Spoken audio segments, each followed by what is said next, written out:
జిల్లా వాసులకు నూతన సంవత్సర శుభాకాంక్షలు తెలిపిన జిల్లా కలెక్టర్ రాజకుమారి గణియా. నంద్యాల జిల్లా రాష్ట్ర ప్రభుత్వ ఆదేశాల మేరకు జిల్లాలోని పెన్షన్దారులకు జనవరి నెలకు సంబంధించిన ఎన్టీఆర్ భరోసా పెన్షన్ను ఒక రోజు ముందుగానే, డిసెంబరు 31వ తేదీన పంపిణీ చేయడం జరిగిందని జిల్లా కలెక్టర్ జి. రాజకుమారి అన్నారు. బుధవారం నంద్యాల పట్టణంలోని గోపాల్ నగర్లో జిల్లా కలెక్టర్ స్వయంగా పాల్గొని, ఎన్టీఆర్ భరోసా పథకం కింద మంజూరైన పెన్షన్ను లబ్ధిదారులకు పంపిణీ చేశారు. ఈ సందర్భంగా జిల్లా కలెక్టర్ జి.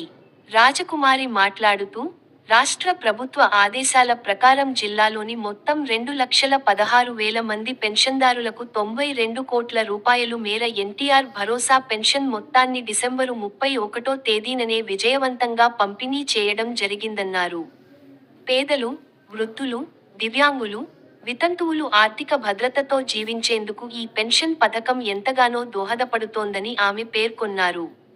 అదేవిధంగా పి4 ప్రభుత్వ, ప్రైవేటు, ప్రజల భాగస్వామ్యం కార్యక్రమంలో భాగంగా నంద్యాల అర్బన్ పరిధిలోని గోపాల్ నగర్కు చెందిన మూరబోయిన రామతులసమ్మను దత్తత తీసుకొని, వారి సంక్షేమం, బాగోగులు పర్యవేక్షిస్తున్నట్లు జిల్లా కలెక్టర్ తెలిపారు.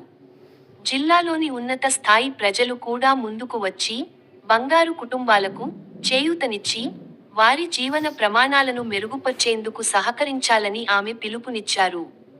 నూతన సంవత్సరాన్ని పురస్కరించుకొని జిల్లాలోని ప్రజలందరూ ఆనందంగా, ఆరోగ్యంగా జీవించాలని ఆకాంక్షిస్తూ జిల్లా వాసులకు జిల్లా కలెక్టర్ నూతన సంవత్సర శుభాకాంక్షలు తెలిపారు.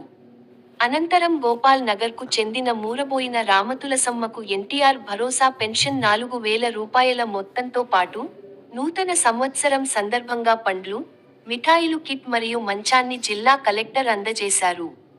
ఈ కార్యక్రమంలో మున్సిపల్ కమిషనర్ శేషన్నతో పాటు సంబంధిత అధికారులు పాల్గొన్నారు.